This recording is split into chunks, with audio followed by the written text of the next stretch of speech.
Assalamualaikum warahmatullahi wabarakatuh. Kami kelompok 6 dari kelas 10-7 ingin mengerjakan tugas sosiologi penelitian berupa wawancara yang bertema pengaruh polusi udara terhadap kegiatan di sekolah. Sebelum itu kami akan memperkenalkan diri masing-masing. Saya Yunita Amelia. Saya Kinesha Chandra Nadifah. Saya Naila Hasanur Amalia. Saya Dewi Arni Sanggani Putri. Berikut cuplikan video wawancara kita.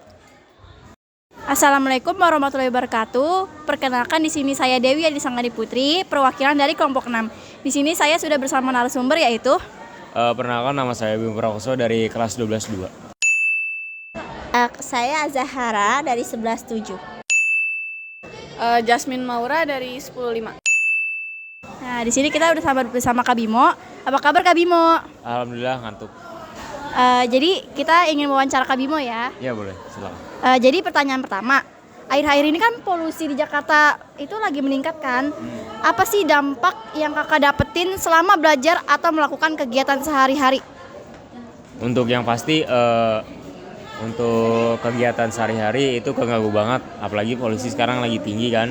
Biasanya tuh yang paginya kita olahraga jadi berkurang dikit olahraganya karena ya tingkat polusi juga tinggi, nggak bagus juga buat paru-paru. Dan juga banyak juga teman-teman dari kakak yang sakit, pilek, dan sebagainya seperti itu, meriang lah gitu. Tentu saja seperti kayak mengeluarkan keringat yang banyak dan sering sesak napas juga kan. Mungkin kalau dari polusi yang sekarang itu kayak kalau misalnya mau jalan keluar itu kayak kan kita cewek gitu kan ya, muka kita harus terjaga gitu kan, pakai sunscreen kan ya. Abis itu pas pulang ke rumah, pas pengen bersih, pas nyoba dilap gitu mukanya, wah itu kotor banget, itu jelas-jelas mengganggu banget soalnya kayak muka kita gitu loh, jadinya malah terkena debu-debu yang tidak bersahabat gitu kan ya, jadinya nggak banget gitu.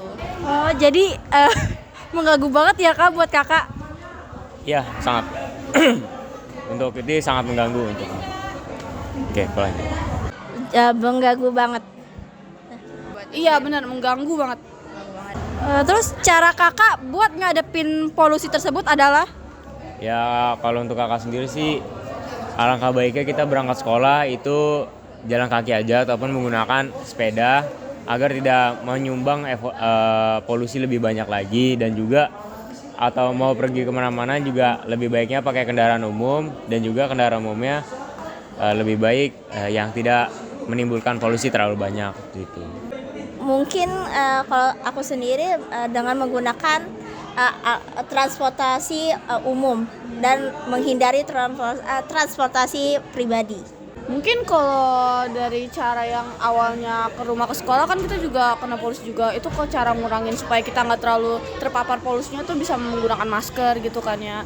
Terus kalau misalnya kita mau pergi ke jarak yang lumayan dekat gitu misalnya, itu nggak usah pakai kendaraan kayak motor gitu-gitu. Jadi jalan kaki aja kalau misalnya dekat. Jadi meminimalisir gitu loh. Oke. Jadi harapan kakak buat kedepannya gimana sih Kak? Ya saya pengen hujan karena adanya polusi ini ngebuat hujan juga tidak ada. Jadinya mau gimana pun, walaupun kita ngelihat awannya warna abu-abu, sebenarnya awan polusi, bukan awan yang kita inginkan, yaitu awan hujan. Dan juga untuk kedepannya lebih baik, semoga cuaca di Indonesia itu lebih baik lagi. Dan juga semoga orang-orang sadar bagaimana polusi udara ini sangat mengganggu dalam kegiatan kita, seperti itu sih. Harapan kedepannya semoga bisa udara ini bisa kayak menimbulkan hujan sehingga bisa tidak ada lagi polusi di udara. Negara aman ya Kak ya? Iya. Semoga ya ini penduduk Indonesia ini pada ngurangin lah cara pemakaian motornya gitu-gitu, mobilnya, kendaraannya. Kalau misalnya ke tempat yang kayak bener-bener deket banget gitu loh. Jadi ya coba jalan aja sekali, terus naik angkutan umum gitu. Oke, jadi itu aja. Terima kasih. Wassalamualaikum warahmatullahi wabarakatuh. Makasih ya Kak. Ya, sama-sama.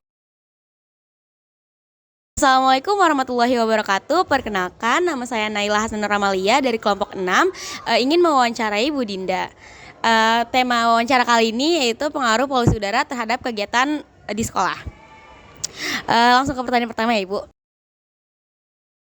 dampak polusinya ya. Iya, dapat. Dampak polusi udara yang terjadi belakangan ini cukup mempengaruhi kegiatan sehari-hari ya.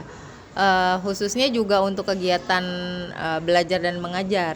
Polusi udara ini cukup mengganggu pernapasan pastinya. Kemudian dan peserta didik ternyata banyak yang terjangkit penyakit-penyakit pernafasan. Yang paling parah contohnya ISPA, gangguan pernapasan saluran pernafasan atas. Jadi ketika mengajar di kelas cukup terganggu dengan beberapa peserta didik, bahkan saya sempat ikutan tertular seperti itu. Jadinya di kelas situasinya kurang kondusif gitu, banyak yang sakit, jadi banyak yang lemes, banyak yang batuk, jadi cukup mengganggu aktivitas sehari-hari. Memang polusi ini sangat mempengaruhi semua makhluk hidup yang ada di muka bumi ya. Khususnya di kota Jakarta kemarin memang tingkat polusinya sangat tinggi sekali, sangat jelek gitu ya udaranya gitu, kualitas udaranya. Sangat mempengaruhi kesehatannya sudah pasti karena kita menghirup udara untuk hidup gitu. Khususnya menghirup oksigen. Kalau udaranya aja kotor berarti yang kita hirup juga udara yang kotor. Nah, udara yang kotor ini di dalam tubuh kita menjadi resistan dibilangnya. Jadi ada makhluk asing jadinya jatuhnya di tubuh kita, sehingga tubuh kita merasa perlu imunitas yang lebih untuk menyerang si resistan ini. Sehingga tidak hanya pada manusia, pada hewan dan tumbuhan pun juga terdampak dengan adanya polusi udara ini. Kalau untuk di kota ini mungkin tanggung jawab pemerintah untuk menguranginya. Cuman jika boleh berpendapat atau memberikan saran untuk yang bisa kita lakukan individu aja ya, untuk individu itu penggunaan transportasi umum yang lebih banyak biasa harusnya. Cuman kan seperti kita ketahui transportasi umum armadanya cukup terbatas, sehingga masih banyak penduduk yang menggunakan kendaraan pribadi. Seperti saya pun juga tetap menggunakan kendaraan pribadi karena angkutan umum yang terbatas gitu. Terus juga kan kita karena dari pagi ya kan kegiatannya, jadi harus cepat gitu. Kalau kita nunggu angkutan umum agak lebih lama. Kemudian pemerintah sudah mencanangkan waktu itu, PJ Gubernur mencanangkan ada penanaman pohon di lokasi-lokasi tertentu. Mungkin menurut saya itu untuk jangka panjangnya. Kalau menanam pohon kan nggak hari itu menanam kemudian langsung ada hasilnya atau langsung ada dampaknya. Tapi itu untuk dalam waktu panjang bisa digunakan, langkah itu bisa digunakan untuk langkah panjang pengurangan polusi di udara. Di tengah-tengah polusi yang masih merajalela ini, harapannya kita lebih sensitif terhadap lingkungan dan terhadap diri kita sendiri. Misalkan kalau sudah terjangkit penyakit, misalkan flu atau batuk, disarankan menggunakan masker agar tidak menularkan ke lingkungan di sekitarnya. Karena itu mudah sekali menular ya.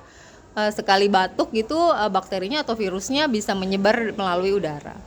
Kemudian ada lagi misalkan kita sensitif terhadap lingkungan. Kalau misalkan ada kan, kalau kemarin pas polusinya jelek, debunya tuh banyak banget ya.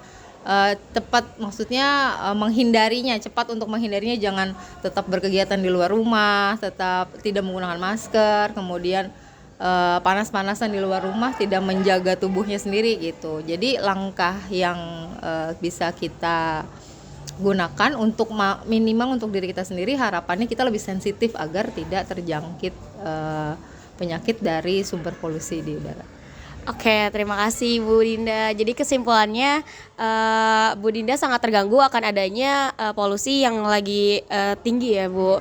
Ya, terima kasih banyak Bu Dinda atas waktunya. Terima kasih. Wassalamualaikum warahmatullahi wabarakatuh.